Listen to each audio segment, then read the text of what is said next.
Tonight we journey into that presence, not to learn facts alone, though facts will guide us, but to feel what cannot be measured, to understand what cannot be spoken, to touch the edge of a mystery that sharp steel once guarded. The samurai await. Their story has never truly been told, until now. Until this quiet hour when you are ready to listen. There is a Japanese word that has no perfect translation into any other language. The word is bushido, and though we render it as the way of the warrior, something essential escapes in that rendering. For bushido was never merely a code of conduct, never simply rules that warriors followed. It was a way of being in the world, an orientation toward existence itself, a philosophy that transformed violence into art and death into doorway.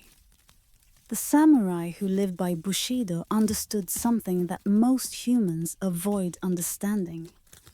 They understood that they would die, not as abstract knowledge that everyone possesses but no one truly believes, but as lived reality that shaped every moment.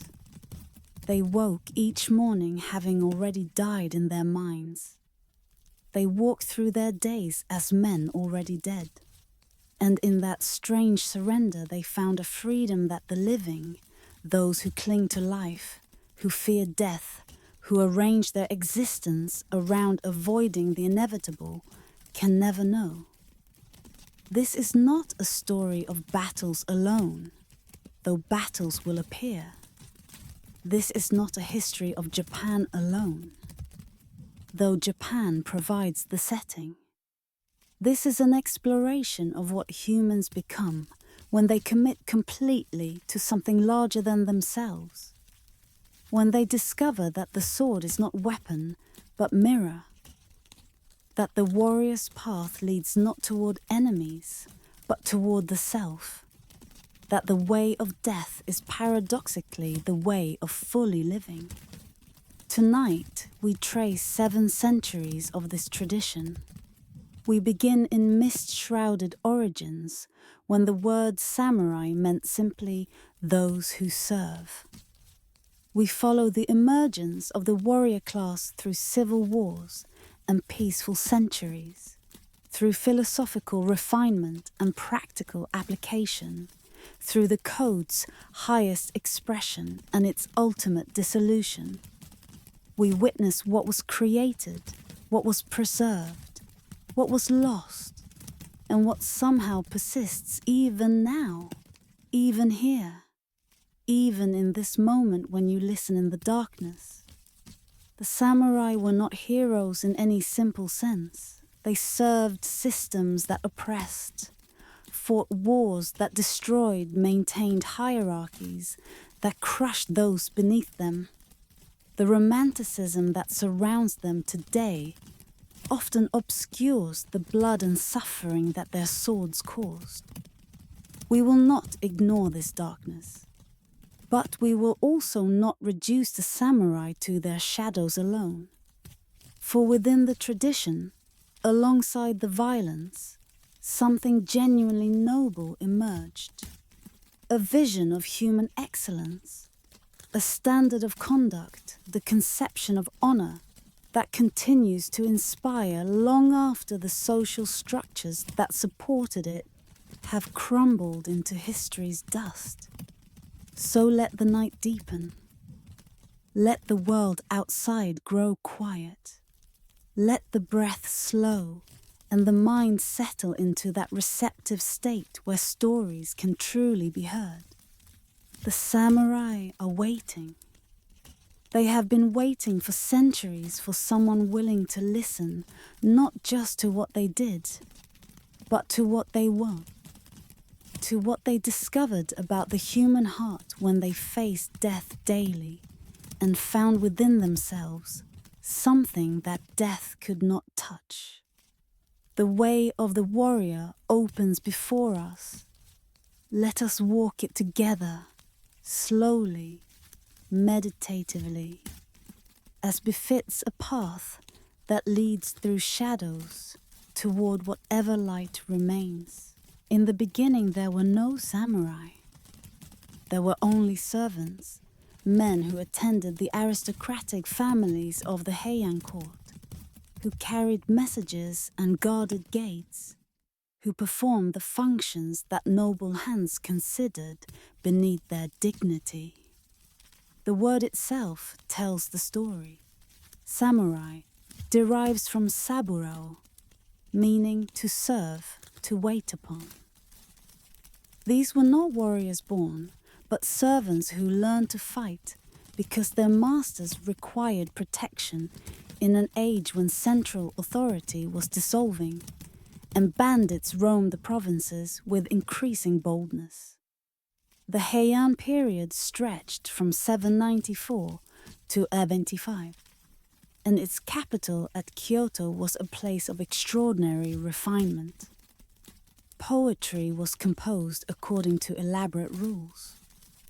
Clothing was selected with attention to subtle color combinations that indicated taste and breeding.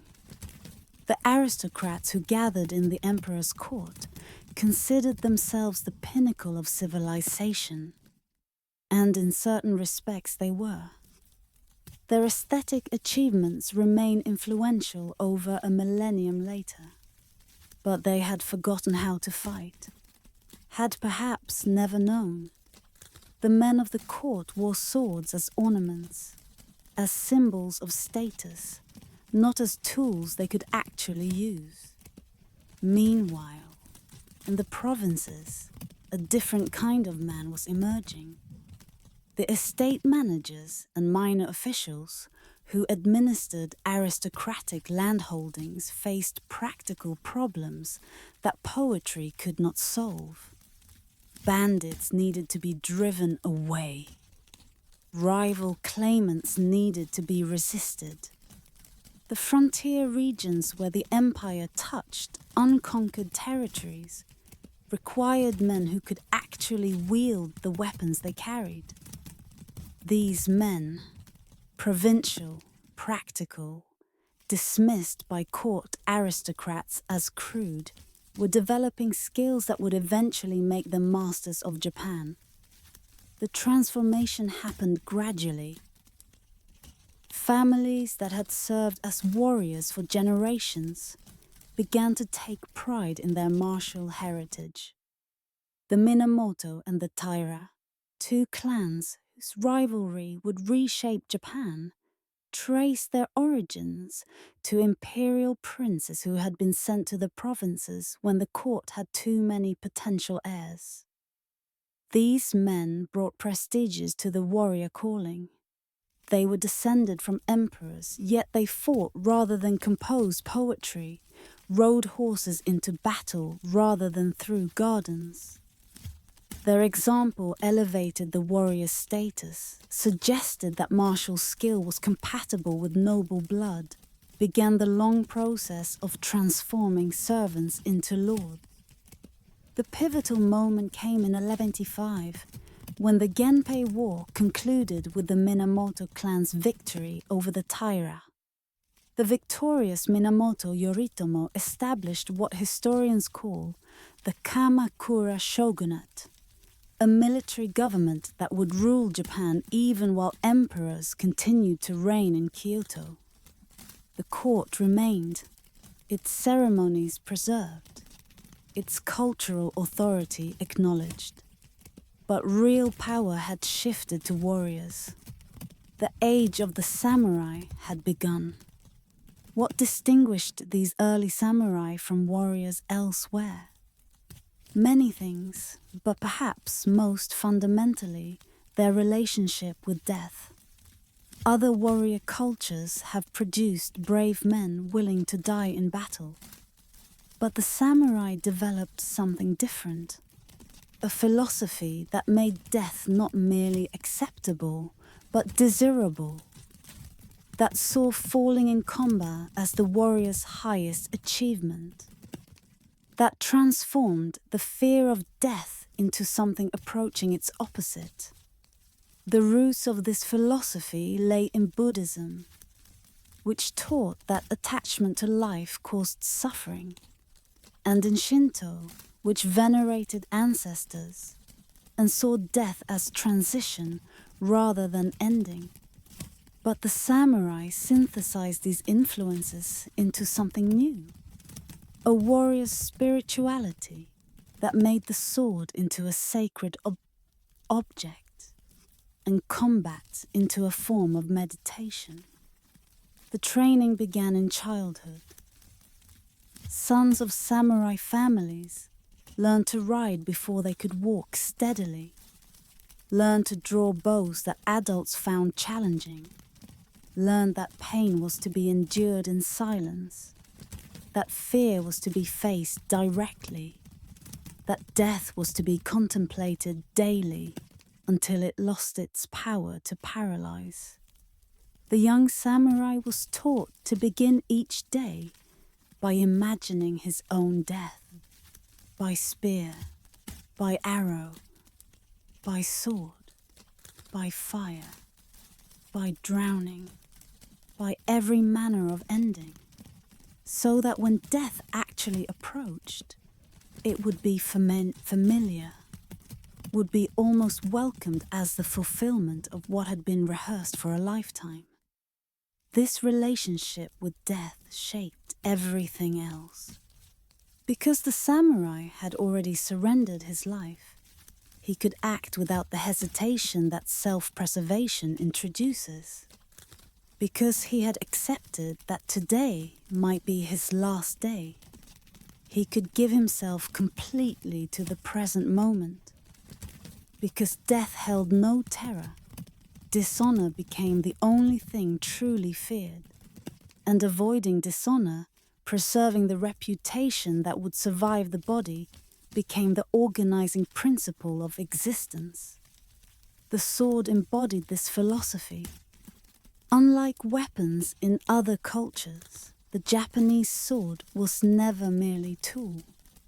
It was considered the warrior's soul made visible, the physical manifestation of his spiritual development.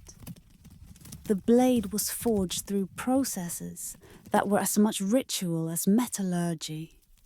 The swordsmith purified himself before beginning, wore white robes like a priest, hung sacred ropes around his forge, prayed to the gods of fire and steel. The folding of the metal, repeated thousands of times, removed impurities but also created the distinctive patterns that made each blade unique, that allowed experts to identify which master had created which sword across centuries of production. When a samurai received his sword, he received a responsibility. The blade required care, oiling, polishing, protection from moisture that might cause rust. It required respect, never to be drawn without purpose, never to be handled carelessly, never to be used for tasks beneath its dignity. It required understanding. The samurai was expected to know his blade intimately, to recognize its particular strengths and tendencies, to treat it as a partner rather than a possession. The bond between warrior and sword was considered sacred, was often described in terms that elsewhere might apply to marriage, was understood to transcend the physical relationship between man and metal. We close this first chapter as we must close every chapter, with questions rather than answers, with mysteries opened rather than solved. Who were these men who chose death so readily? What drove them to develop practices so extreme? How did servants become masters? Tools become souls? Violence become art? The answers lie ahead, in the centuries that followed. in the refinement and application of what these early samurai began. The blade remembers its first dawn. The first light of the samurai age has broken over the mountains, and the long day of the warrior is only beginning. There is a phrase that captures something essential about the samurai spirit, though the phrase itself came late in the tradition, when warriors had time for philosophy, because they had no more battles to fight. The phrase is mono no aware, and it means something like the bittersweet awareness of the transience of things, though even this translation fails to convey the depth of feeling the Japanese words carry. Mono no aware is what you feel when watching cherry blossoms fall, when each petal's descent reminds you that beauty exists only in passing, that what is most precious is precisely what cannot last. The samurai live within this awareness constantly. They cultivated it deliberately, seeking out experiences that would deepen their sense of impermanence. They wrote poetry about falling leaves and fading moonlight. They arranged flowers, knowing the arrangements would wilt within days.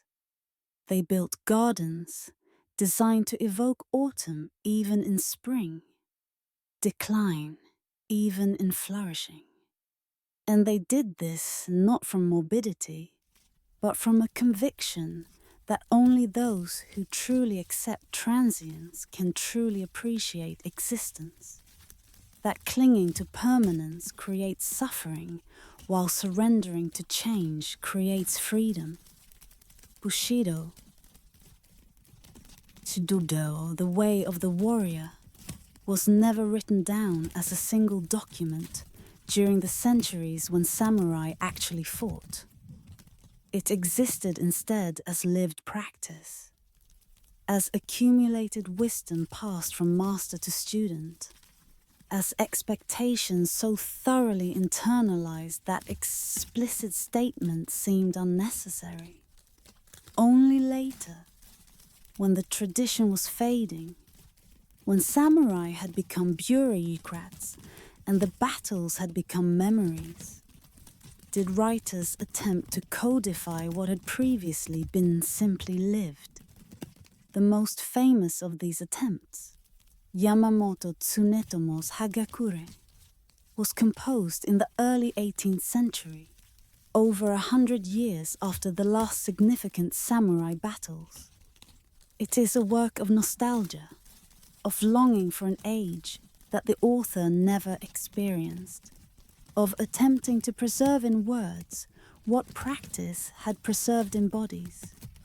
Yet even in its nostalgic form, Hagakure captures something genuine. The way of the samurai is found in death, Tsunetomo wrote. Meditation on inevitable death should be performed daily. Every day when one's body and mind are at peace, one should meditate upon being ripped apart by arrows, rifles, spears and swords, being carried away by surging waves, being thrown into the midst of a great fire, being struck by lightning, being shaken to death by a great earthquake, falling from 1,000-foot cliffs, dying of disease, or committing seppuku at the death of one's master. And every day without fail, one should consider himself as dead. The practice sounds grim, and perhaps it was. But its purpose was liberation rather than suffering. By dying each morning in imagination, the samurai freed himself from the fear that makes cowards of most men. By accepting the worst that could happen, he found himself able to act without the hesitation that self-preservation introduces. By surrendering attachment to life, he discovered how to live fully within each moment, unburdened by anxiety about future moments that might never come. The philosophical foundations of Bushido drew from multiple sources. Confucianism provided the emphasis on loyalty, the absolute devotion to one's lord that defined samurai identity, that made betrayal the ultimate dishonor, that created bonds between warrior and master stronger than bonds of blood. The 5 relationships that Confucianism defined, between ruler and subject, parent and child, husband and wife, elder and younger, friend and friend, structured samurai society, determined how individuals related to each other, created networks of obligation that bound communities together. But Zen Buddhism provided something equally essential, the practices of meditation that trained the mind for combat, the philosophy of emptiness that freed warriors from the paralysis of thought, the aesthetics that transformed violence into art. Zen arrived in Japan from China in the 12th and 13th centuries, and the warrior class embraced it with enthusiasm that surprised even the monks who taught it. For Zen offered what samurai needed, a way to face death without fear, a method for achieving the mental clarity that combat required, a path to the state called mushin, no mind, where action flowed without the interference of conscious thought. The connection between Zen and the sword was not metaphorical but practical. When 2 swordsmen faced each other, each knowing that the next moment might bring death, there was no time for deliberation. The warrior who paused to think about his opponent's stance, who calculated responses, who weighed options. That warrior died while thinking. Survival required something faster than thought, something that emerged from training so thorough that the body knew what to do without being told, something that Zen practitioners had been developing for centuries in their pursuit of enlightenment. The great sword masters spoke of this state in terms that echo Zen teachings. Miyamoto Musashi, perhaps the most famous swordsman in Japanese history, wrote in his book of 5 rings about the void, the state beyond technique, beyond strategy, beyond even the distinction between self and opponent. When your spirit is not in the least clouded, Musashi wrote, when the clouds of bewilderment clear away, there is the true void. In this void, the swordsman did not defeat his opponent through superior technique. Rather, the distinction between victory and defeat, between self and other, dissolved entirely. What remained was pure action, pure presence, pure response to the moment's demands. But the samurai path was not all austerity and death meditation. The warrior was expected to cultivate refinement alongside martial skill, to appreciate beauty as intensely as he prepared for violence. The tea ceremony, that seemingly simple practice of preparing and serving tea, became one of the ways that samurai developed the qualities their code required. In the tea room, all rank distinctions disappeared. The great lord and the humble warrior entered through the same small door, bowing low to pass through, leaving status outside. The careful attention to each gesture, each object, each moment created training in presence that served equally in combat and in peace. The aesthetic principles of tea, simplicity, restraint, appreciation of imperfection, shaped samurai culture broadly, influenced architecture and garden design and poetry and painting. Flower arrangements similarly serve purposes beyond decoration. The samurai who arranged flowers learned patience, learned attention to subtle relationships, learned to create beauty that acknowledged rather than denied transience. The arrangements were designed to be temporary, to express the seasons passing, to embody mono no aware in visual form. A single flower in a simple vase might convey more than elaborate displays, might speak of mortality and beauty in ways that elaborate arrangements could never achieve. We close this chapter as cherry blossoms fall in temple gardens, as the pink petals drift down like snow that carries warmth rather than cold. The scrolls of Bushido were never written while the tradition lived, were only composed when it was fading, when words were needed, because practice was ending. Yet the words preserved something genuine, captured something that still speaks across centuries, offers something that modern life has largely lost, a way of facing mortality directly, of finding freedom rather than fear in the acceptance of death, of living fully because one has already died. The cherry blossoms fall, the scrolls remain, and the shadow they cast still offers shelter for those willing to sit within it.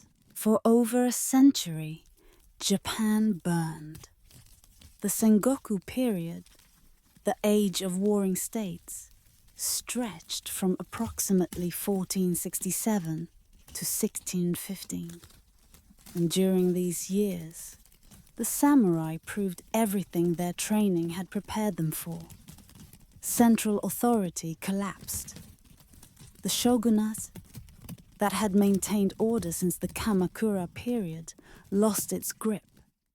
Provincial lords declared independence. Alliances formed and shattered. Castles rose on every strategic hilltop. And the samurai, those warriors who had trained for generations, finally faced the battles their ancestors had imagined. The chaos began with a succession dispute and a conflict between rival shogunal deputies that historians call the Onin War. For 10 years, Kyoto itself became a battlefield, the ancient capital reduced to ruins as competing armies fought through its streets. When the violence finally subsided, no one had clearly won, but something essential had changed. The old order was dead. Whatever replaced it would be built by those strong enough to seize power and hold it. What followed was warfare on a scale Japan had never seen.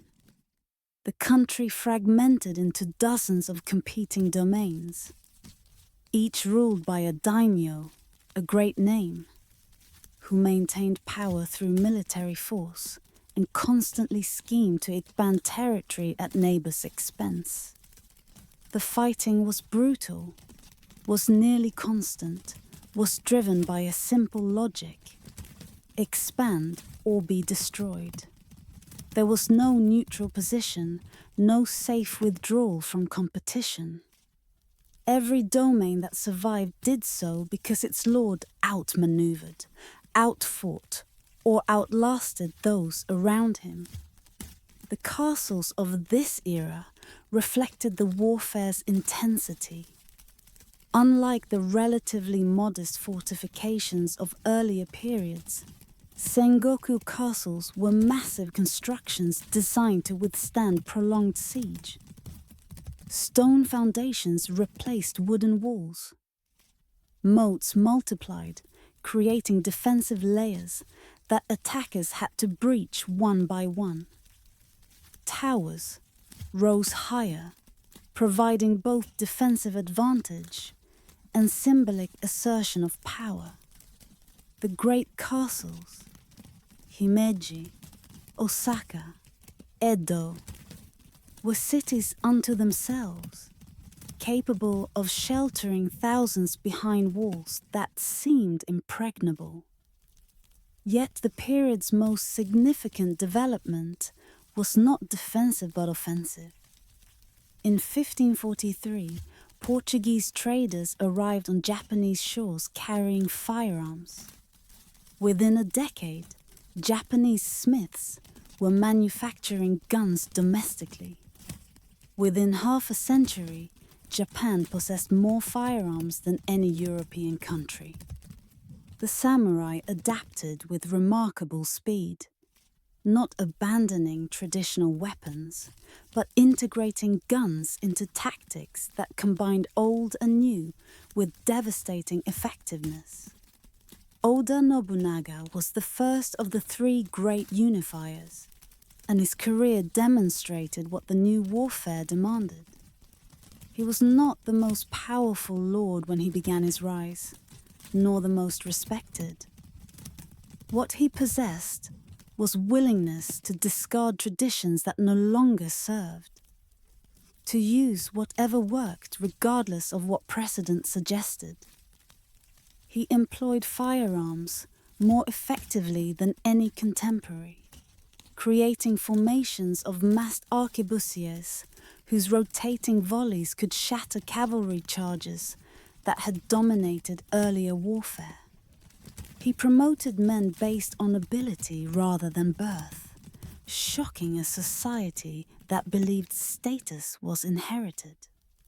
He burned the warrior monk monasteries of Mount Hiei, killing thousands who had considered their religious status protection against military attack. Nobunaga nearly unified Japan but died before completing the task. Betrayed by one of his own generals in 1582, forced to commit ritual suicide in a burning temple. His successor, Toyotomi Hideyoshi, was even more remarkable. A man of peasant birth who rose through ability alone to become Japan's supreme military commander. Hideyoshi completed the unification, brought every domain under his authority, launched invasions of Korea that demonstrated Japan's military power could project beyond its islands. But Hideyoshi too died before fully securing what he had built, leaving a young son whose regions would soon turn against each other. The final unifier was Tokugawa Ieyasu, whose patience had kept him alive through decades when bolder men died. Ieyasu had allied with Nobunaga, had served under Hideyoshi, had waited while others rose and fell. In 1600, at the Battle of Sekigahara, he faced a coalition of opponents and destroyed them in a single day of fighting that left tens of thousands dead. The victory made Ieyasu master of Japan. 3 years later, he received the title of shogun, establishing a dynasty that would rule for over 2.5 centuries. Sekigahara is worth contemplating as we close this chapter. The battle took place in a valley where fog clung to the morning hills, where armies maneuvered through mist that obscured vision and intention alike. The forces were roughly equal in number, perhaps 80,000 on each side.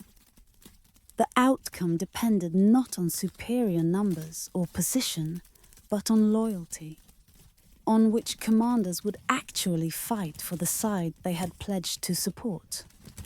Several lords who had committed to Ieyasu's opponents defected during the battle, or simply refused to engage, watching from hillsides while their supposed allies were destroyed. One of these, Kobayakawa Hideaki, waited until the battle's crisis before attacking his own coalition's flank, turning stalemate into rut. The betrayals demonstrated something about samurai loyalty that the idealized codes never mentioned. That honor was often balanced against interest, that lords who preached absolute devotion to their masters were quite capable of calculating when betrayal might be advantageous. The samurai who died at Sekigahara died for something. For their lords, for their principles, for their sense of what honor required. Those who survived faced a different challenge. The age of warfare was ending. The battles that had justified samurai existence, that had provided opportunities for the glory their codes celebrated, that had given meaning to their training, those battles would not come again. The castle gates were closing not against enemies, but against the stars themselves, against the possibility of the warrior's life that the samurai had prepared for. What would they become when they could no longer be what they had been trained to be? The question would define the next 2.5 centuries, would produce refinements of the warrior code more elaborate than anything the fighting age had known, would demonstrate that the samurai spirit could survive without the battles that had birthed it, or perhaps would reveal that survival without purpose is its own form of death. The castle gates close, the age of warring states ends, and the samurai face a peace that may prove more challenging than any war. The Tokugawa peace lasted from 1603 to 1868. 265 years, during which Japan experienced almost no warfare, during which the samurai class maintained its privileges while losing its function, during which warriors became bureaucrats and the sword became symbol rather than tool. It was an unprecedented experiment, an entire social class defined by the combat, existing in a society where combat had been eliminated. What happened to the samurai during these centuries reveals something profound about human adaptability and human longing for purposes that peace cannot provide. The Tokugawa shoguns maintained control through elaborate systems designed to prevent any lord from accumulating enough power to challenge central authority. The Sankin Kotai system required daimyo to spend alternate years in Edo, the shogunal capital, keeping their families there permanently as hostages. The expense of maintaining 2 households and traveling between them with elaborate retinues drained domain resources that might otherwise have funded military challenges. The prohibition against domains forming alliances, the restrictions on castle construction and repair, the careful monitoring of any behavior suggesting disloyalty. All these measures created stability by making rebellion essentially impossible. The samurai found themselves in a peculiar position. Their status was guaranteed by law. They alone could carry the 2 swords that marked warrior rank. They received fixed stipends in rice from their domains. They stood at the top of a social hierarchy that placed merchants at the bottom. Yet the skills that had justified their status were no longer needed. No battles meant no opportunities for glory, no chances to prove worthiness, no way to advance through martial achievement. The samurai had become what their class had originally been, servants, but servants with nothing essential to do. Some domains addressed the problem by employing samurai as administrators, transforming warriors into bureaucrats who managed domain finances, oversaw agricultural production, maintained records, governed villages. These roles required literacy and numeracy rather than swordsmanship, demanded patient attention to detail rather than courage in battle. The samurai who excelled at such work were not necessarily those who would have excelled in combat. The skills were different. The virtues required were different. The satisfactions available were different. Others turned to scholarship. The peace enabled an explosion of intellectual activity unprecedented in Japanese history. Samurai studied Confucian classics, debated philosophical questions, wrote histories and commentaries and poems.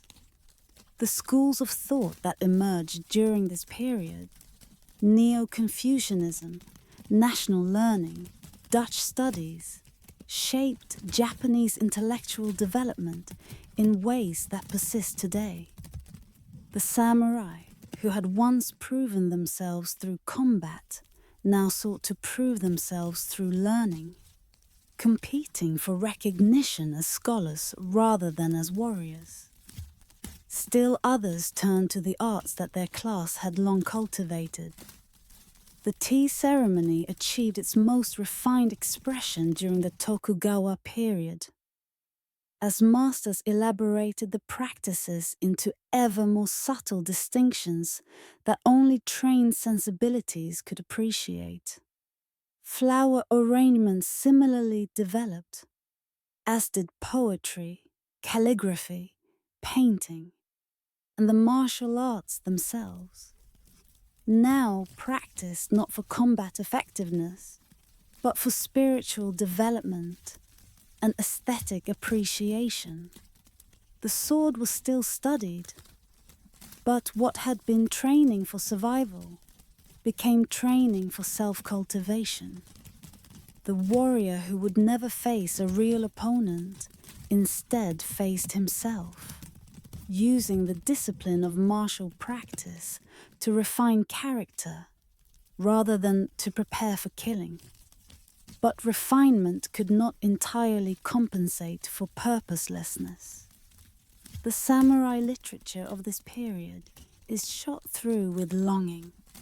Longing for the age of battles, for the opportunities their ancestors had enjoyed, for a chance to prove themselves in ways that peace would never permit. The Hagakure, that most famous expression of samurai values, was written by a man who had never fought, who served the Lord during peacetime, who could only imagine the glories his philosophy celebrated. I have found the essence of Bushido to die, Yamamoto Tsunetomo wrote. But dying in battle was not an option available to him or to his generation. The essence he celebrated existed only in imagination. The pleasure quarters of Edo and other cities offered escape from the frustrations of purposeless status. The floating world, ukiyo, emerged as a realm where the strict hierarchies of official society dissolved, where samurai and merchants mingled in pursuit of entertainment, where geisha and kabuki actors provided companionship that duty-bound lives otherwise lacked. The great courtesans of the Yoshiwara district were celebrities whose wardrobes and witticisms were discussed across the city. The kabuki theater offered spectacles that dramatized the samurai values, loyalty, honor, sacrifice, that peacetime life could not express. The floating world was fantasy, was temporary, was precisely the impermanent pleasure that Buddhism warned against.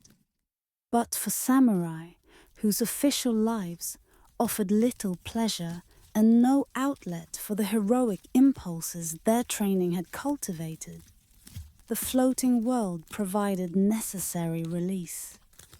The economic contradictions deepened across the centuries. Samurai stipends were fixed in rice, but merchants controlled the cash economy that increasingly dominated commerce. A samurai might outrank a merchant in social status while being deeply in debt to him. The pride that prevented samurai from engaging in trade, commerce was officially beneath warrior dignity, condemned many to genteel poverty, while merchants accumulated wealth that their low status could not match. The contradiction corroded samurai self-respect, created resentments that would eventually contribute to the system's collapse. Yet the samurai class continued, generation after generation. Sons followed fathers into the same domains, the same positions, the same purposeless privilege. The training continued. Young samurai still learned swordsmanship, still studied the codes, still prepared for battles that everyone knew would never come. The rituals were preserved.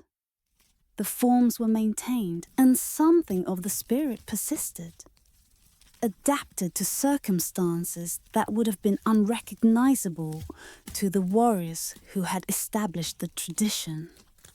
We close this chapter in a dojo where a samurai practices kata, formal movement patterns alone. His sword cuts through empty air. His opponents exist only in imagination. The skills he perfects will never be tested in actual combat. Yet he practices, day after day, year after year, because the practice itself has become the point. The sword that was once tool for killing has become tool for self-cultivation. The warrior who cannot fight external enemies fights instead the internal enemies of laziness, impatience, inattention, fear. The floating world drifts by outside the dojo walls. But here, in the discipline of practice, something of the warrior's way persists. The dream continues, even though the dreamers know they are dreaming. The samurai spirit survives even as the samurai function has vanished. And the question that peace could never answer, what purpose do warriors serve when there is no war, remains suspended, awaiting the awakening that history will eventually provide.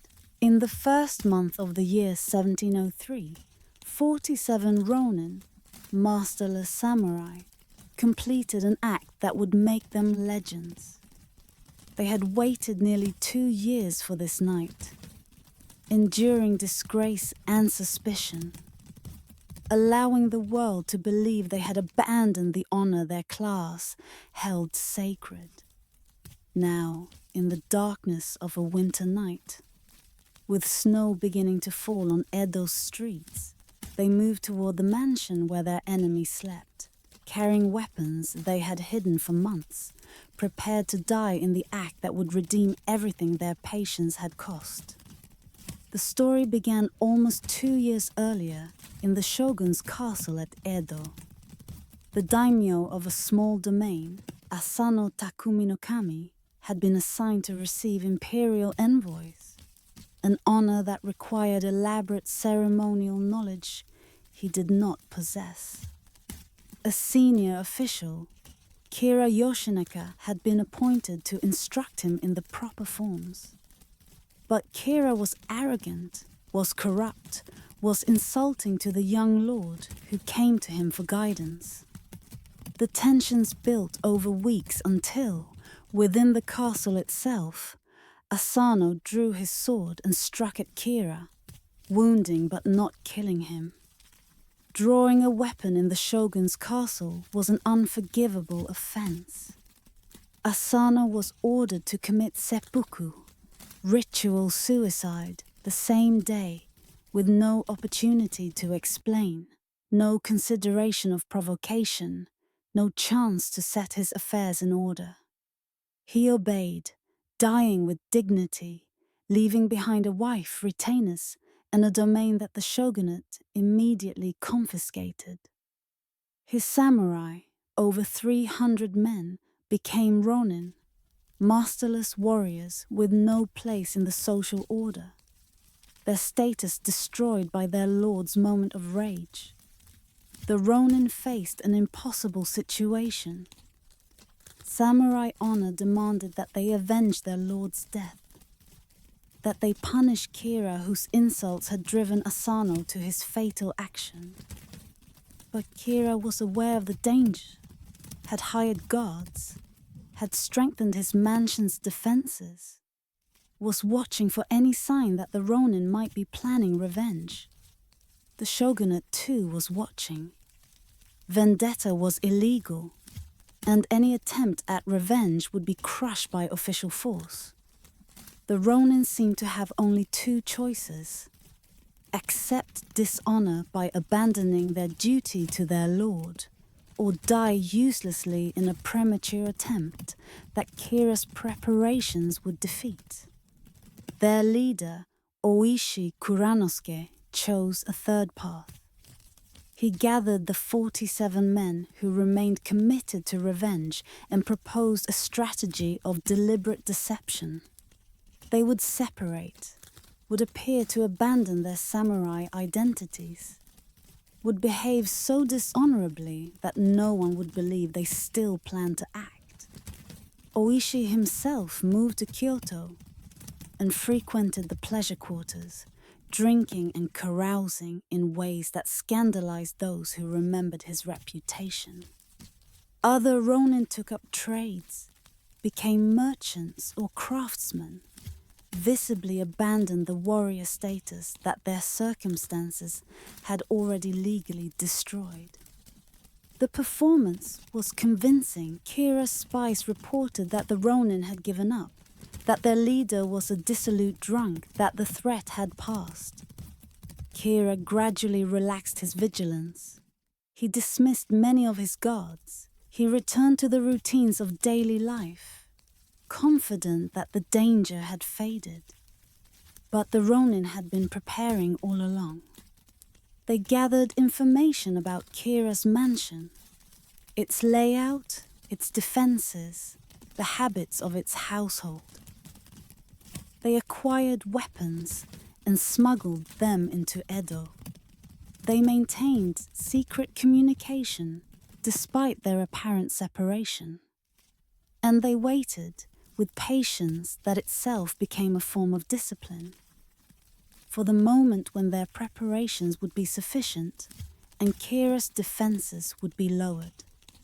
That moment came on the 14th day of the 12th month, 1702. Under cover of a heavy snowfall, the 47 assembled. They divided into two groups, one to attack the front gate, another to breach the rear. They wore matching identifying cloaks so they could recognize each other in the confusion of combat. They carried the weapons they had hidden, the swords that would finally serve the purpose swords were made for. The attack began before dawn. The ronin overwhelmed the guards, many of whom were unprepared for combat that actually required fighting.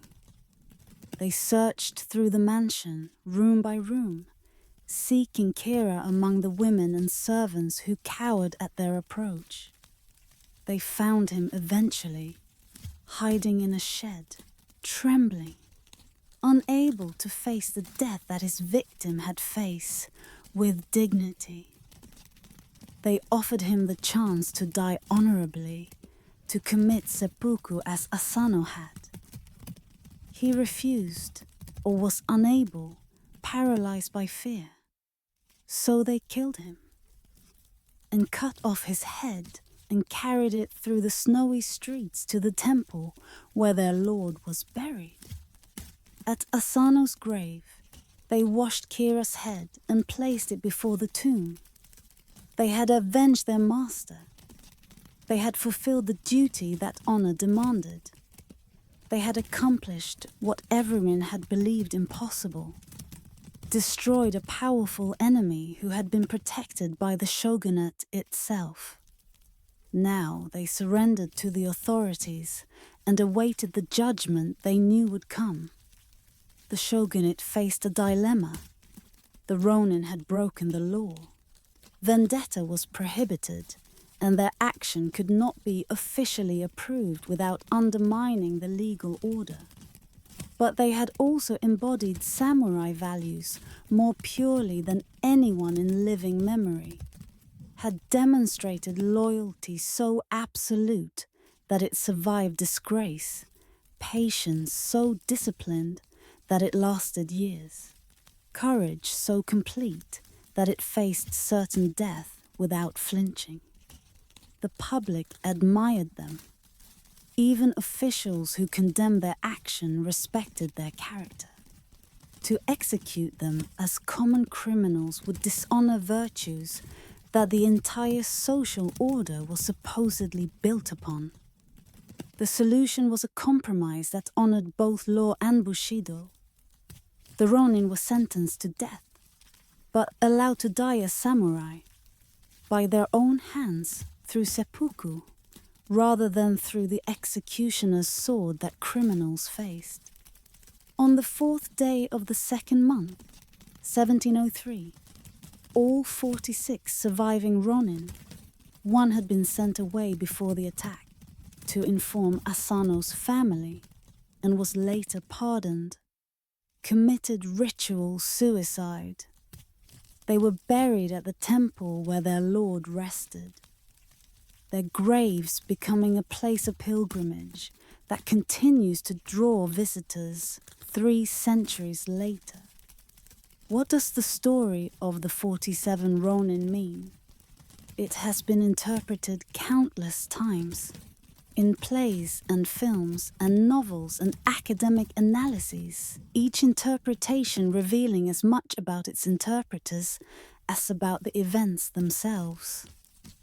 The Ronin have been celebrated as exemplars of loyalty, as proof that samurai values were real and not merely theoretical, as evidence that the warrior spirit could survive even the corruption of the Tokugawa peace. They have been criticized as fanatics whose obsession with honor led them to murder a frightened old man, as victims of a code that valued revenge over justice, as examples of how ideology can transform violence into virtue. We close this chapter at their graves, where incense still burns and visitors still bow. The 47 shadows found rest here, their mission completed, their honor restored, their deaths transformed by their choices into something that transcended mere ending. Whether they were heroes or criminals, exemplars or fanatics, their story persists because it speaks to something universal. The question of what we would sacrifice for loyalty, how far we would go to fulfill duty, whether we could maintain commitment when everyone believed we had surrendered. The snow that fell on Edo that night has melted 3 centuries ago. But the questions the Ronin posed remain, frozen in time, awaiting answers that each generation must provide for itself. The history of the samurai is usually written as if only men inhabited it. The warriors who fought, the masters who taught, the lords who commanded, all are remembered as male. But throughout the samurai era, women trained in martial arts, defended castles, died in battle, and embodied the warrior code as completely as their brothers and husbands. Their stories have been forgotten, deliberately obscured, written out of histories that preferred to imagine women as passive, domestic, irrelevant to the masculine world of combat. Tonight, we recover some of what was lost. The Onabugeha, female martial artists, trained from childhood, in skills that might save their lives and their families' honor. The primary weapon associated with women warriors was the naginata, a curved blade mounted on a long pole that allowed lighter fighters to maintain distance from heavier opponents that used leverage and timing rather than brute strength. But women also trained with swords, with bows, with the kaiken, the small dagger that samurai women carried and knew how to use for self-defense or for suicide if capture threatened dishonor. The expectation was practical rather than romantic. Samurai households were military establishments, potentially subject to attack when men were absent on campaign or duty. Women needed to defend children, to organize household servants for resistance, to hold off attackers until help arrived, or until holding off was no longer possible. The skills were real because the threats were real. The history includes countless instances of women fighting and undying in defense of home and family. Among the legendary women warriors, Tomo Gosen stands highest. She lived during the Genpei War of the late 12th century, served the Minamoto commander Yoshinaka, and fought in battle with a courage that impressed even warriors who considered women's participation shameful. The chronicle Heike Monogatari describes her as especially beautiful, with white skin, long hair, and charming features. But continues, she was also a remarkably strong archer, and as a swordswoman, she was a warrior worth 1,000. Ready to confront a demon or a god, mounted or on foot. The account of her final battle reveals both her skill and the constraints she faced. When Yoshinaka's forces were defeated and he prepared to die, he ordered Tomo to flee rather than share his death. "You are a woman, so be off with you, go wherever you please," he told her, perhaps wanting her to survive. Perhaps not wanting to die with a woman beside him. The chronicle records that Toma rode into the enemy lines, found a renowned warrior, dragged him from his horse, and cut off his head before disappearing from history. What happened to her afterward, whether she survived to become a nun, as some accounts suggest, or died in later fighting, remains unknown. Hangaku Gosen lived a generation later and earned her legend during the siege of Torisakayama Castle. When her clan's fortress was attacked by superior forces, Hangaku commanded the defense, rallying warriors, directing strategy, fighting in the forefront of every engagement. An arrow eventually wounded her leg, leading to her capture. But her captors were so impressed by her courage that one of them, a warrior named Asari Yoshito, requested permission to marry her. The story suggests that even in defeat, the female warrior commanded respect that her enemies could not withhold. The Sengoku period, that century of constant warfare, produced many fighting women whose names survive only fragmentarily. The women of the Takeda clan reportedly took up arms when their castle was attacked and their men were away. The siege of Suwamori Castle in 1584 saw women fighting alongside men in defense of walls that eventually fell. When castles were taken and their defenders faced death or capture, women often chose death, killing their children and themselves, rather than facing the dishonor that capture would bring. The most dramatic example came during the Boshin War of 1868-69, the conflict that ended the shogunate and established the Meiji government. The Aizu domain, fanatically loyal to the shogun, resisted the imperial forces with a desperation that produced legendary self-sacrifice. The women of Aizu trained for battle, formed their own units, fought in the castle's defense. Nakano Takeko, barely 20 years old, led a group of female warriors in a charge against imperial troops armed with modern rifles. She died in the fighting, asking her sister to cut off her head so that it would not become a trophy for the enemy. But the most famous female warrior of Aizu was not a combatant in the conventional sense.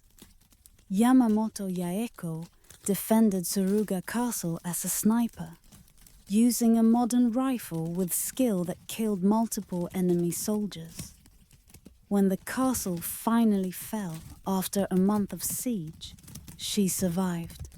Later became famous as an educator and Christian leader. Lived until 1932, outliving the samurai era by decades, embodying in her long life the transformation from warrior woman to modern citizen.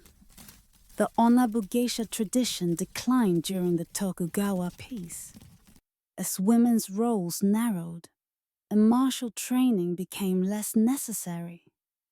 By the 18th and 19th centuries, Naginata training for women was more ceremonial than practical, preserving forms without the expectation that they would actually be used. The women's martial arts became what the men's martial arts were also becoming. Practices disconnected from combat reality, valued for cultural continuity and personal development, rather than for defense against actual enemies. Yet, the tradition never entirely disappeared. Naginata remains a practiced martial art in Japan today. Still predominantly associated with women, still taught in schools and dojos, still maintaining the lineage that began when samurai households trained their women to defend themselves. The spirit of the Onabu geisha persists in women who study martial arts worldwide, who discover in practice the same self-discipline, the same connection to tradition, the same sense of capability that their distant predecessors knew. We close this chapter with Tomoe Gozen riding away from her final battle, her lord's order sending her into a future he would not share. Her story ends in uncertainty. We do not know what happened to her, whether she lived long or died young, whether she found peace or continued fighting. But the uncertainty is fitting. The women warriors of samurai Japan existed in the margins of recorded history, their stories incompletely preserved, their achievements partially forgotten. They walked in firelight, visible when circumstances made them visible, disappearing into shadow when peace or prejudice permitted their forgetting. Tonight we have brought them back into the light, if only briefly. Tomorrow they will return to the shadows where history has kept them. But they existed. They fought. They deserve to be remembered. The forge burns in the darkness before dawn. The swordsmith has already purified himself. Ritual bathing, white robes, abstention from meat and strong emotion. He has hung sacred ropes around his workspace, establishing boundaries that separate the profane world from the sacred act of creation. He has prayed to the gods of fire and metal, asking their blessing on the work ahead. Now he stands before the flames, ready to begin the labor that will consume him for weeks. that will test every skill he has spent a lifetime developing, that will produce, if the gods favor him, a blade worthy of a warrior's soul. Japanese swordsmithing was never merely metallurgy.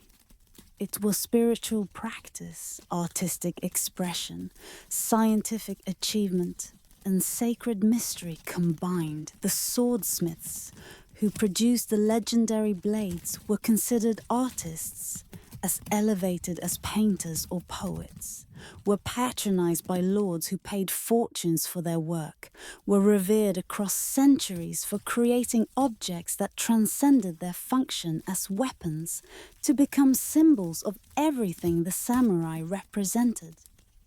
The process began with raw iron, tatara steel, produced from iron sands smelted in traditional clay furnaces that produced a distinctive type of high-carbon steel.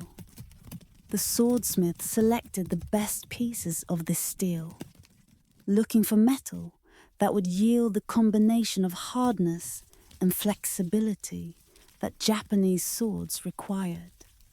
Hardness was necessary for the cutting edge. Soft steel could not hold the sharpness needed to sever flesh and bone. But flexibility was equally essential. A blade that was hard throughout would shatter upon impact, would fail precisely when the warrior needed it most. The solution was one of metallurgical brilliance. Through repeated folding, heating the metal, hammering it flat, folding it upon itself, heating and hammering again, the swordsmith created steel with distinctive layered structure. Each fold doubled the number of layers, so that after 15 foldings, the blade contained over 30,000 distinct layers of metal. The folding removed impurities, distributed carbon evenly, created the wood grain patterns that mark Japanese swords as clearly as signatures mark paintings. But the folding was only preparation. The blade's final qualities emerged through differential hardening, a technique that produced the distinctive curved shape and the visible temper line that Japanese swords display. The swordsmith coated the blade with clay, applying a thin layer along the edge, but a thick layer along the spine. When the blade was heated and quenched in water, the thin clayed edge cooled rapidly, becoming extremely hard. The thick clayed spine cooled slowly, remaining softer and more flexible. The differential cooling also caused differential contraction that produced the blade's characteristic curve. The curve was not shaped, but emerged from the metallurgical process itself. The temper line, hamon, created by this differential hardening, became one of the ways that masters expressed their artistry. The pattern of the temper line varied according to how the clay was applied, producing wavy patterns, straight patterns, irregular patterns that generations of connoisseurs have learned to read and appreciate. A swordsmith's hamon was as distinctive as a painter's brushstroke, identifying his work across centuries, allowing experts to attribute unsigned blades to particular masters. The great swordsmiths became legends. Masamune, who worked in the late 13th and early 14th centuries, is considered the greatest of all. His blades are national treasures, worth fortunes beyond estimation, prized for qualities that technical analysis cannot fully explain. Stories say that Masamune's swords cut only what needed to be cut, that they distinguished between the deserving and undeserving, that they embodied righteousness made steel. His supposed rival, Muramasa, represents the opposite tradition. Brilliant swordsmiths whose blades were said to be cursed, bloodthirsty, eager to kill, regardless of whether killing was justified. The Tokugawa shoguns banned Muramasa swords from their presence. After several family members died, to blades bearing his signature. Whether the coincidences reflected actual curse, or merely the statistical probability that skilled swordsmiths' weapons would appear in many hands, is unknowable. But the legend persists, warning that excellence in craft does not guarantee goodness of purpose. The sword's creation was only the beginning. The polishing, done by specialists, not by the swordsmith himself, might take weeks of careful work with progressively finer stones, gradually revealing the blade's true character, bringing forth the patterns in the steel, creating the mirror finish that practical function did not require, but aesthetic standards demanded. The mounting, handle, guard, scabbard, decorations involved separate craftsmen whose skills were equally valued, whose work transformed the blade into a complete weapon worthy of display as well as use. The relationship between samurai and sword was intimate in ways that modern observers sometimes find difficult to understand. The sword was not tool but partner, not possession but extension of self. Warriors named their swords, spoke to them, thanked them for service, treated them with respect that might otherwise be reserved for living beings. The sword was cared for constantly, oiled against rust, stored properly, drawn and cleaned regularly to prevent deterioration. The care was practical. A neglected sword might fail when needed, but was also spiritual, honoring the blade as something more than metal shaped into useful form. When samurai surrendered their swords in the Meiji period, they surrendered more than weapons. They surrendered symbols of identity, embodiments of tradition, connections to ancestors who had carried those same blades in service to lords. The forced surrender was deliberate. The government understood that as long as samurai carried swords, they remained samurai in their own minds. Taking the swords was taking the identity, dissolving the class more effectively than any legal proclamation could. We close this chapter in a modern swordsmith's workshop, where the ancient techniques continue. The fire burns, the hammers ring, the folding and the hardening and the polishing proceed as they have proceeded for centuries. The smith knows that his swords will never be used in combat, that they exist for ceremony and collection and the continuation of tradition.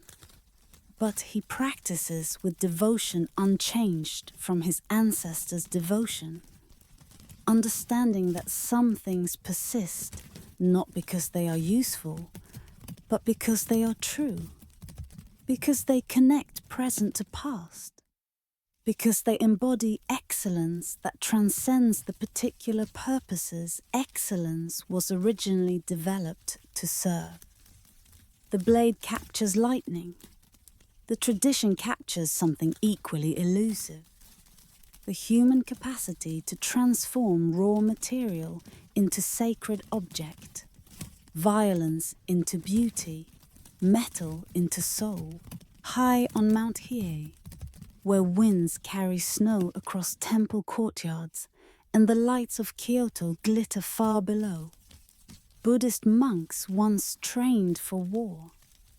The warrior monks, Soheiji, represented one of Japanese history's stranger phenomena. Religious men vowed to non-violence who became some of the era's most fearsome fighters, who descended from sacred mountains with weapons in hand, who participated in political conflicts with effectiveness that terrified their opponents. The contradiction requires explanation. Buddhism teaches non-violence. The first precept prohibits taking life, and Buddhist philosophy emphasizes compassion for all beings. How could monks justify carrying weapons, much less using them? The justifications were various. The monasteries controlled vast estates that required defense. The Dharma, Buddhist teaching, needed protection against those who would corrupt or destroy it. The political involvement was unfortunate but necessary to preserve the institutions that maintained proper practice. Each justification had some validity, and each also served to rationalize what was fundamentally a corruption of religious purpose for worldly power. The Enryakuji monastery on Mount Hiei was the most powerful of these religious fortresses. Founded in 788 by the monk Saichu, it became the headquarters of Tendai Buddhism in Japan, eventually housing thousands of monks in hundreds of buildings spread across the mountain. The monastery's position overlooking Kyoto gave it strategic importance. Whoever controlled Mount Hiei could threaten the capital below. The monks used this advantage repeatedly, descending to Kyoto when their interests were threatened, sometimes carrying portable shrines that their opponents feared to attack, because doing so risked supernatural punishment. The warrior monks of Nara, centered on the great temples of Kofukuji and Todaiji, were equally formidable. These temples controlled enormous estates, employed thousands of retainers, fielded armies that could challenge imperial forces. The rivalry between the Nara temples and the Mount Hiei monastery added religious dimension to political conflicts, with each side claiming divine sanction for its position. But the Sohei were not the only religious warriors who influenced samurai culture. The Yamabushi, mountain ascetics who practiced Shugendo, a synthesis of Buddhism, Shinto, and indigenous beliefs, developed training methods that would prove directly relevant to warrior development. The Yamabushi subjected themselves to extreme hardship, climbing sacred mountains in all seasons, standing beneath freezing waterfalls, sitting in meditation through bitter nights, discovering through controlled suffering what human bodies and minds could endure. The connection to combat was direct. Battle subjected warriors to extremes of fear, fatigue, pain, and deprivation. Those who had already experienced extremes through religious practice faced battle's challenges with preparation their opponents lacked. The mental training was equally valuable. The Yamabushi developed practices for entering altered states of consciousness, for achieving the clarity and focus that combat required. Samurai who trained with Yamabushi masters learned techniques for calming fear, for maintaining presence when death approached, for achieving the mushin, no mind, that allowed response without the interference of conscious thought. Zen Buddhism's influence on samurai culture is better known but equally significant. Zen arrived in Japan from China in the 12th and 13th centuries, and the warrior class embraced it with enthusiasm that surprised even its teachers. Zen's appeal to samurai was practical. The meditation practices trained the mind for combat's demands. The philosophy addressed death directly rather than evading it. the aesthetic preferences aligned with warrior values of simplicity and restraint.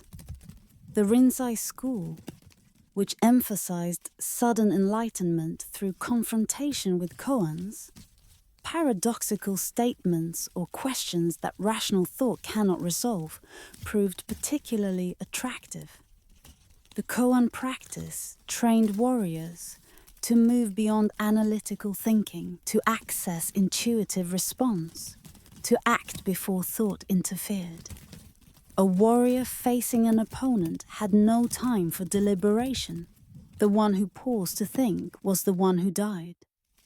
Zen training produced the mental state that combat required. The great Zen masters who taught samurai understood this connection. Takuan Soho, a 17th century Zen master, wrote letters to the sword master Yagyu Monenori, explaining how Zen principles applied to swordsmanship. The unfettered mind, Fudoshin remained calm regardless of circumstances, attached neither to life nor to death, responding to each moment without the drag of past or future. The immovable mind was paradoxically the most adaptable, precisely because it did not fix on any particular position, but remained available to whatever the moment required. The destruction of the warrior monks came from Oda Nobunaga, who recognized their power as threats to his unification project. In 1571, Nobunaga ordered the destruction of Enryakuji, killing thousands of monks, burning hundreds of buildings, eliminating one of the most powerful military forces in Japan. The destruction was horrifying even by Sengoku standards. Nobunaga's own allies were shocked at the scale of the massacre. But Nobunaga understood that religious authority, backed by military force, created opposition that could never be reconciled. The warrior monks had to be destroyed, not merely defeated. Other Buddhist militant centers met similar fates. The Ikko-Ikki, warrior bands affiliated with Pure Land Buddhism, resisted Nobunaga for decades, controlling entire provinces through religious solidarity backed by armed force. Nobunaga eventually crushed them through sieges that killed tens of thousands, establishing that religious authority would henceforth submit to secular power. We close this chapter as evening falls on Mount Hiei, where the reconstructed monastery buildings house monks who meditate rather than train for war. The warrior monks are gone, their power broken, their martial traditions abandoned. But something persists, the practices they developed, the training methods they refined, the understanding they achieved of how spiritual discipline creates capability for worldly action. The samurai who learned from them carried forward techniques whose religious origins were gradually forgotten, but whose effectiveness remained. The mountain where monks became warriors is peaceful now, but the path they opened, connecting sacred practice to martial achievement, remains walkable for those who seek what they found. On the 8th day of the 7th month, 1853, 4 ships appeared in Edo Bay. They were unlike any ships Japan had seen. Massive steam-powered vessels that moved against the wind, that belched black smoke from their stacks, that carried guns that could have destroyed any Japanese defensive position from distances Japanese weapons could not reach. The ships were American, commanded by Commodore Matthew Perry, carrying a letter from President Fillmore demanding that Japan open its ports to American trade. The Black Ships, as the Japanese called them, ended a world. Japan had been isolated for over 2 centuries. its ports closed to foreign trade except for a small Dutch outpost at Nagasaki, its people forbidden from traveling abroad on pain of death, its rulers determined to prevent the foreign contamination that had disrupted other Asian societies. The isolation had preserved traditional culture, maintained the samurai class's dominance, created conditions for artistic and intellectual development, undisturbed by outside influence. But the isolation had also prevented Japan from developing the technologies that Western nations had advanced during the same period. The black ships demonstrated, in a single terrifying display, that Japan's isolation had made it vulnerable to forces it could not resist. The shogunate's response revealed its weakness. Unable to fight, Japanese ships and weapons were hopelessly outmatched. It agreed to negotiate, eventually signing treaties that opened ports, granted extraterritorial rights to foreigners, imposed unequal tariffs. The treaties were humiliating, the accommodations shameful, the recognition that Japan had no choice devastating to samurai who had trained to defend their country, but found themselves unable to do so. The next 15 years were chaos.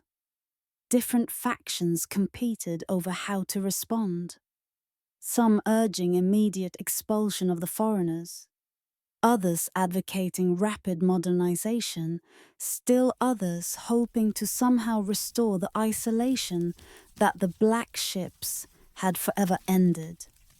Samurai from powerful domains organized around the slogan, Son no Joy, revere the emperor, expel the barbarians, attacking foreigners and those who cooperated with them, destabilizing the shogunate, whose inability to prevent foreign intrusion had destroyed its legitimacy. The final crisis came in 1868. A coalition of domains, primarily Satsuma and Choshu, declared the restoration of imperial rule, ending the shogunate that had governed Japan for over 250 years. The former shogun resisted briefly, fighting a civil war that the restoration forces won through superior organization and, crucially, through access to modern weapons that foreign contacts had provided. The Boshin War was Japan's last samurai conflict, and it was decided not by sword skill, but by rifles and artillery, demonstrating that the age of the warrior had given way to the age of the machine. The Meiji government that followed was determined to prevent Japan from becoming another Asian colony, another victim of Western imperialism. The only way to do so was to match Western power through rapid modernization, to build factories, to create an army equipped with modern weapons, to develop a navy capable of defending Japanese waters. The transformation was astonishing in its speed and scope. Within a generation, Japan went from a feudal society with medieval technology to an industrial nation capable of defeating China and Russia in modern warfare. But modernization required destroying much of what had made Japan distinctive. The samurai class, that pillar of traditional society, was formally abolished in 1876. The carrying of swords was prohibited. The weapons that had defined samurai identity for centuries became illegal. The stipends that had supported samurai families were commuted to one-time payments that many families could not successfully invest. The privileges that had elevated warriors above commoners disappeared, replaced by theoretical equality that in practice meant the end of everything the samurai had been. Some samurai adapted, using education and connections to find places in the new Japan. They became officers in the modernized military, bureaucrats in the expanding government, entrepreneurs in the emerging economy.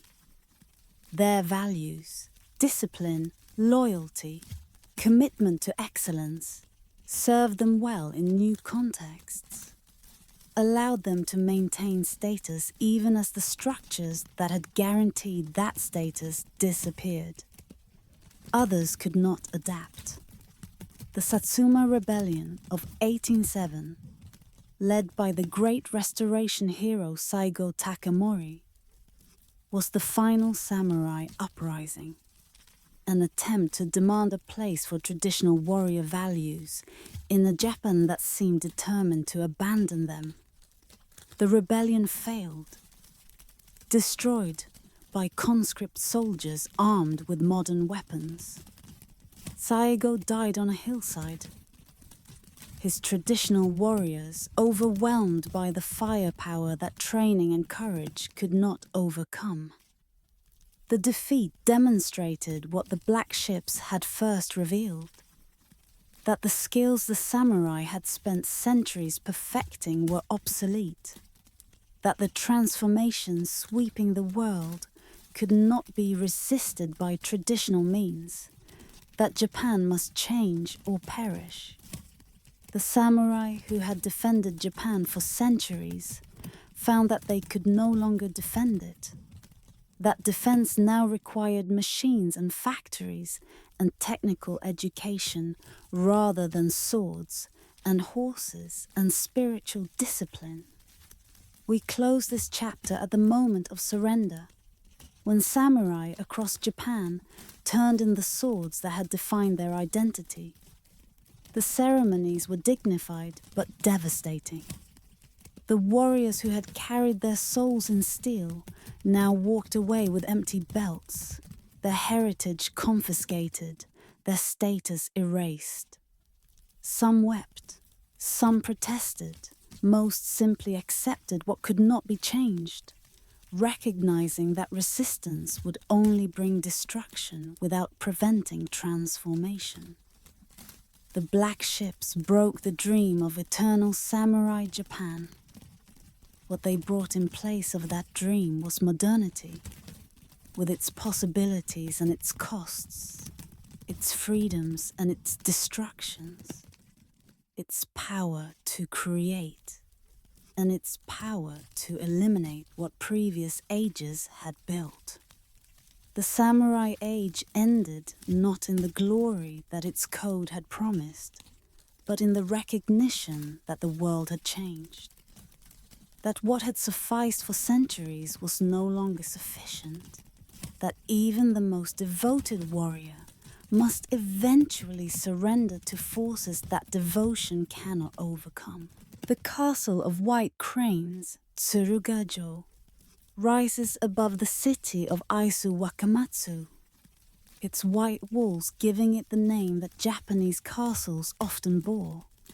Its towers, rebuilt after the destruction that 19th century warfare brought. Here, in the autumn of 1868, samurai loyalty was carried to its ultimate expression. Here, the last believers in the shogunate made their stand against the forces of the new Japan. Here, the samurai age, ended not with surrender but with sacrifice, so complete that even the victors were humbled by what they witnessed. The Aizu domain had been the shogunate's most devoted supporter. Its lords had served as the military governors of Kyoto, responsible for maintaining order in the imperial capital during the turbulent years before the Restoration. When the Restoration forces declared the shogun's government illegitimate, Aizu refused to submit. When other domains surrendered, Aizu prepared to fight. The domain's code: what is right is right, what is wrong is wrong. allowed no compromise with what its samurai believed was treasonous rebellion against legitimate authority. The imperial forces that marched against Aizu were modern armies, trained in Western tactics, equipped with rifles and artillery, led by officers who had studied foreign warfare. The Aizu forces were largely traditional, samurai with swords and matchlock guns, warriors whose courage was unquestioned but whose weapons were obsolete. The odds were impossible. The outcome was certain. But the Aizu samurai fought anyway because their code left them no other choice. The Byakutai, the White Tiger Corps, was a unit of teenage samurai, boys of 16 and 17, whose training was incomplete, but whose devotion was absolute. During a battle outside the castle, a group of 20 Byakutai members became separated from the main force. They retreated to Mount Imori, overlooking the castle, and saw smoke rising from the direction of Tsuruga-jo. Believing the castle had fallen, believing their lords were dead, believing their duty was complete, 19 of them chose to die, rather than live in a world where their lords had been defeated. They committed seppuku on this mountainside, cutting their bellies with their short swords, dying as they had been taught samurai should die, choosing the time and manner of their deaths rather than accepting deaths imposed by others. One boy survived, too young to cut deeply enough, found by a local woman who nursed his wounds. His survival allowed the story to be told, preserved for generations the devotion that drove teenagers to kill themselves rather than face the imagined dishonor of their lord's defeat. The tragedy was compounded by irony. The castle had not fallen. The smoke the boys saw came from other buildings in the castle town. Tsuruga-jo still held, its defenders still fighting, the resistance continuing for another month. The boys died for nothing, or rather died for a misperception that their code transformed into imperative. The story has haunted Japanese consciousness ever since, celebrated as exemplary loyalty by some, mourned as tragic waste by others, never forgotten because it embodies so purely the samurai willingness to choose death over dishonor. The women of Aizu fought alongside the men.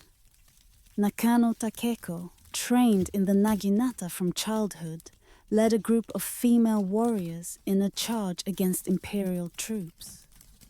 When she was shot, she asked her sister to cut off her head so it would not become a trophy. Other women defended walls, tended wounded, chose suicide when the end became inevitable.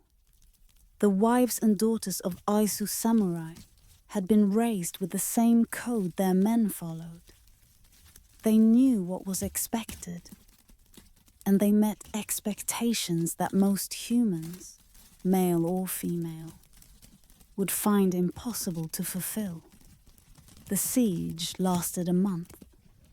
The castle walls, built for an earlier era of warfare, could not withstand modern artillery. The defenders dwindled, killed in combat, dying of wounds and disease, choosing suicide when hope disappeared. When the castle finally surrendered, the survivors marched out with the dignity that their code demanded.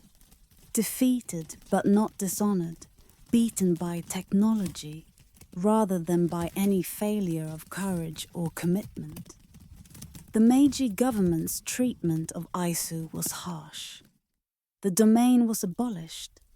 its people, so thus people expelled from their homes, forced to resettle in harsh northern territories. The deliberate humiliation was meant to demonstrate that resistance to the new order brought consequences, that loyalty to the shogunate was punished, that the old ways were truly finished. But the cruelty also ensured that Aizu would be remembered, that its resistance would become legend, that the samurai who fell at Tsurugajo would be honored by later generations who recognized what they had sacrificed. We close this chapter at the graves of the Byakutai on Mount Imori, where the 19 boys are buried together. The graves are still visited, still honored, still decorated with offerings from those who come to remember. The castle below has been rebuilt, it's now a museum, tells the story of the siege to tourists who may or may not understand what they're learning. The city around it has changed beyond recognition. It's modern and commercial and connected to the wider world in ways the besieged samurai could never have imagined. But something persists. The story persists. The memory persists. The recognition that some people, sometimes, have been willing to die for what they believed, have chosen death over compromise, have maintained loyalty when loyalty cost everything. Whether this is admirable or tragic, exemplary or extreme, is a question that each person who hears the story must answer for themselves. The Byakutai made their choice. The choice was wrong based on misperception, led to needless death. But it was also theirs, made freely, consistent with everything they had been taught to value. At 16 and 17, they knew what they believed and were willing to die for it. How many of us, at any age, can say the same? He had helped create the new Japan, and the new Japan had no place for him. Saigo Takamori, the great Saigo, had led the forces that destroyed the shogunate, had served in the Meiji government's highest positions, had helped design the transformation that modernized his country. But as the transformation proceeded, as the old ways were systematically dismantled, as the samurai class was abolished and their swords confiscated, Saigo found himself increasingly alienated from what he had helped bring into being. The man himself was striking, massively built, over 6 feet tall in an era when Japanese men averaged under 5.5 feet, with penetrating eyes that contemporaries found impossible to forget. He had been born into a lower-ranking samurai family in Satsuma, had risen through ability and courage, had survived exile, and had returned to lead his domain's forces in the Restoration Wars. He was the perfect samurai, brave, loyal, incorruptible, utterly committed to what he believed was right. And it was precisely these qualities that made him unable to accept what Japan was becoming. The specific issue was Korea. Saigo advocated a mission to Korea that he seems to have designed to provoke a war that would give the now unemployed samurai purpose, that would channel the resentments of the abolished warrior class into foreign conquest, rather than domestic rebellion. When the government rejected the plan, Saigo resigned and returned to Kagoshima, his home in Satsuma, where he established schools that trained young men in traditional martial arts and samurai values. The schools became magnets for disaffected samurai from across Japan, men who felt betrayed by the transformation, who wanted the modernization reversed, who saw in Saigo the leader who might restore what had been lost.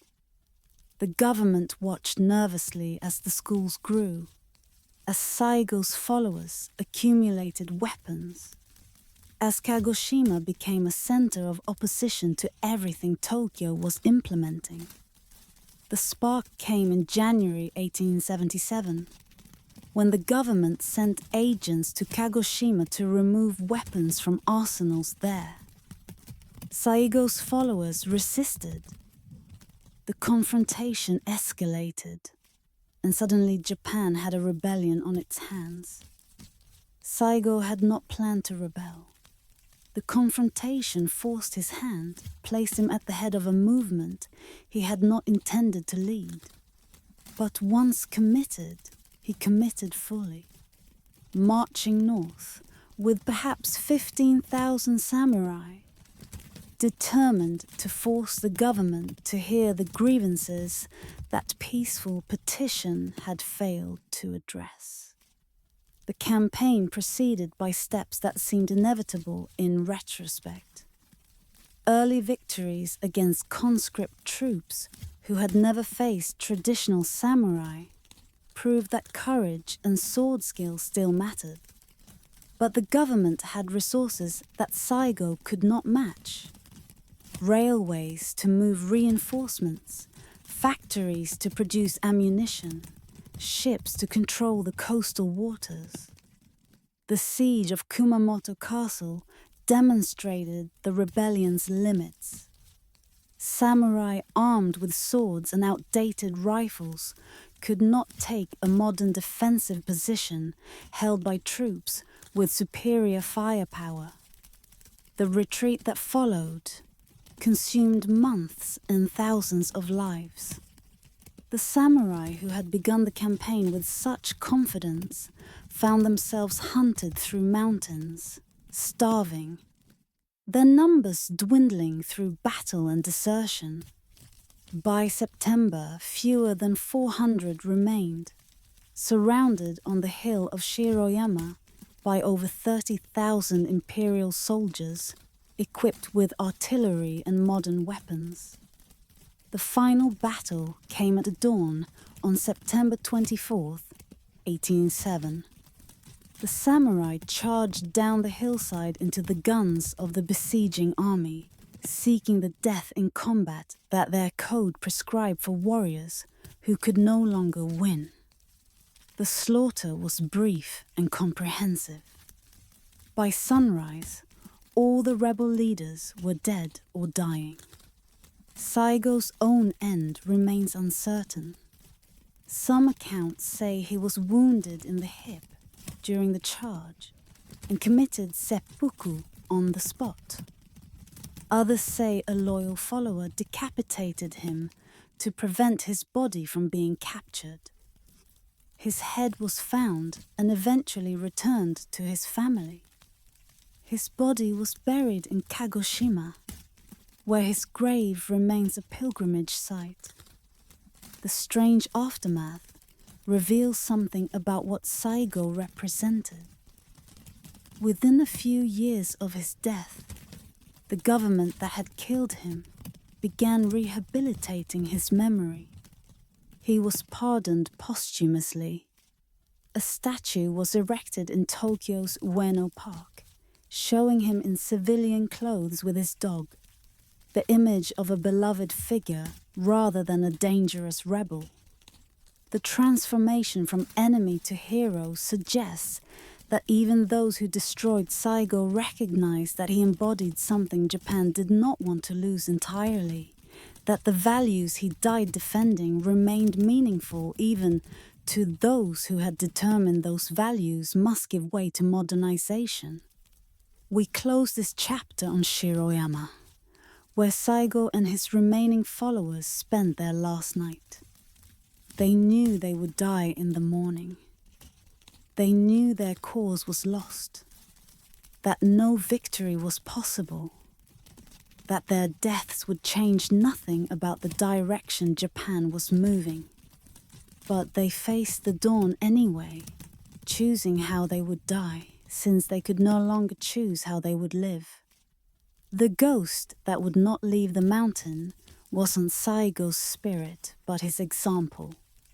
The demonstration that some things matter more than survival, that some values are worth dying for even when dying cannot preserve them, that the way one dies can be as significant as the way one lives.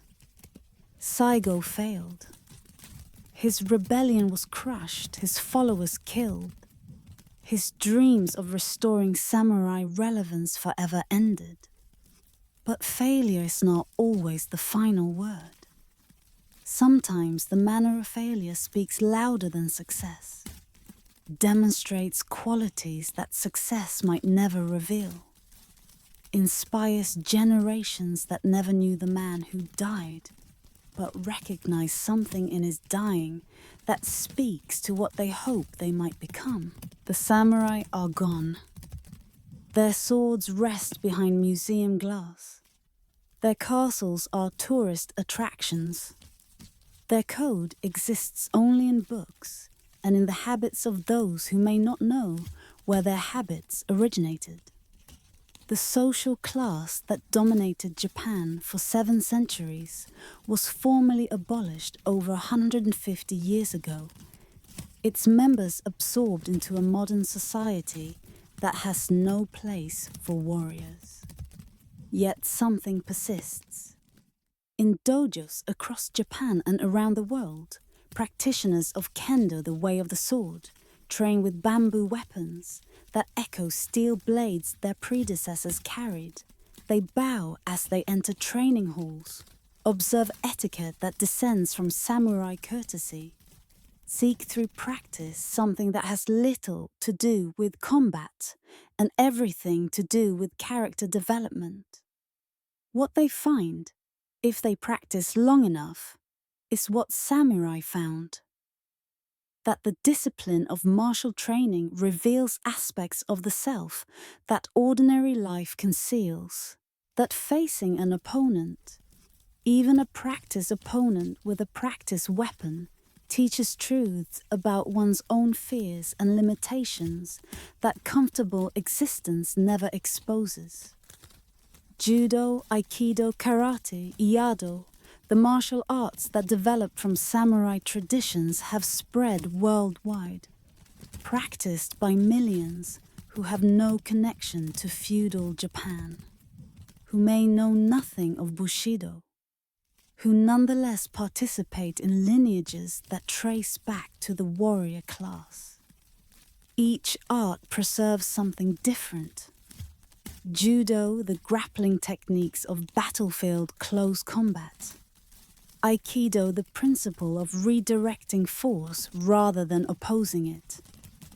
Iaido, the precise art of drawing and cutting in a single motion.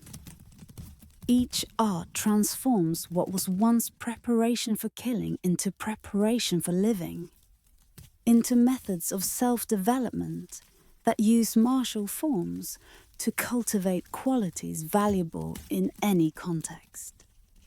The corporate culture that built Japan's post-war economic miracle drew consciously on samurai value. The lifetime employment that bound employees to companies echoed the bonds between samurai and lords. The expectation of absolute loyalty, of sacrifice for the group, of dedication that transcended personal interest. These were Bushido values applied to business contexts. The transformation was not always successful. The pressures produced workaholic cultures, conformity that stifled creativity, loyalty that protected harmful practices. But the values persisted, shaped organizational behavior, demonstrated that what the samurai had developed could adapt to circumstances they never imagined. The shadow side persists as well. Japanese imperialism of the late 19th and early 20th centuries drew on samurai ideology, transformed warrior values into justification for conquest and atrocity. The soldiers who committed massacres in China, who brutalized prisoners of war, who fought to the death rather than surrender. They too claimed samurai heritage and invoked Bushido to justify what it should have prohibited. The corruption of noble ideals into support for criminal violence represents a warning that persists. That any powerful ideology can be twisted to serve purposes that contradict its deepest principles. The post-war reckoning forced Japan to examine how its traditions had been used, to distinguish between what was valuable and what had been corrupted. The process is incomplete. Debates continue about how to remember the Go, how to assess responsibility, how to honor the dead without honoring what they died for. But the engagement with the past, painful though it is, represents maturity. The recognition that traditions must be examined rather than simply inherited. That continuity requires discernment about what should continue. And the silence is where the sword still dreams. In the spaces between thoughts during meditation. In the moment before the bamboo blade descends. In the attitude of the tea ceremony participant who handles each object with care that echoes warrior attention to detail. In the respect shown to teachers who represent lineages stretching back centuries. In the discipline that thousands undertake daily, waking early to train, accepting discomfort that nothing forces them to accept. Seeking something that consumer culture insists is unnecessary, but that they know is essential. The samurai are gone. What they were cannot return. The social structures that supported them, the wars that needed them, the ideology that justified their privileges, all have vanished. But what they found, the discipline, the acceptance of mortality, the commitment to excellence, the recognition that character is revealed through how one faces difficulty, these things are not gone. They are available to anyone willing to seek them, to anyone who undertakes the training that reveals what comfort conceals, to anyone who recognizes that the warrior's path was never primarily about fighting others, but about mastering oneself. We close this final chapter in the silence of a dojo after practice has ended. The floor is empty. The weapons are stored. The practitioners have bowed and departed. But something remains in the air. The presence of countless generations who trained in such spaces, who sought what practitioners still seek, who found what practitioners still find. The sword dreams in its scabbard. The tradition dreams in those who continue it, and in the space between what the samurai were and what they became after ceasing to be. Something persists that time cannot extinguish. The way of the warrior has no end. It transforms, adapts, continues in forms its founders would not recognize, but might nonetheless honor. The samurai are gone. Long live the samurai, in all who pursue excellence, who face mortality honestly, who train themselves to meet whatever challenges arise, who recognize that the greatest enemy is always the self, and that the greatest victory is always self-mastery. The silence, the dreaming sword, the path that continues forever. Closing reflection, the dawn that remains, the night deepens now, and the story of the samurai folds into the silence from which all stories emerge. and to which all stories return. We have traveled 7 centuries, from the first warriors who served when serving was not yet noble, through the ages of war and peace that tested what they were, to the ending that came not through failure, but through the world's transformation into something that had no place for what they offered. What remains? Not the battles which are over, not the castles which are museums, not the swords which are artifacts, not the laws that establish their privileges which are abolished, not the lords they served, whose lines have ended or been transformed into ordinary families, distinguished only by names that echo across history. What remains is harder to name, but easier to feel. It is the recognition that some people, sometimes, have committed absolutely to something larger than themselves, have disciplined themselves beyond what most humans attempt, have faced death with equanimity most of us cannot imagine, have pursued excellence in fields that demanded everything they had. Whether we call this Bushido or simply human potential realized, it persists as reminder of what we are capable of becoming. The samurai were not saints. They served systems of oppression, fought wars of ambition, maintained hierarchies that crushed those beneath them. The romanticization that surrounds them today obscures the blood and suffering their swords caused. We have tried in these hours to acknowledge both, to honor what was genuinely noble, while not forgetting what was genuinely terrible. The samurai deserve neither unqualified admiration nor unqualified condemnation.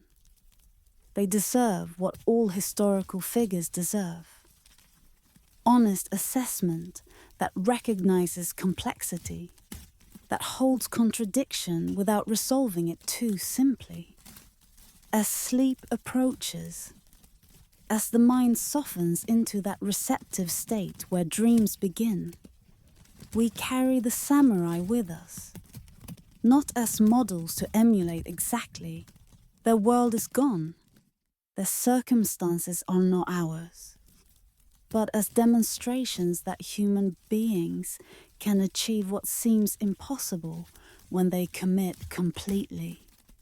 That discipline creates capacity, that facing mortality transforms how each moment is experienced. The sword still dreams in the silence. The way remains open for those willing to walk it. And somewhere in the space between waking and sleeping, between the samurai who were and the people we are becoming, the story continues.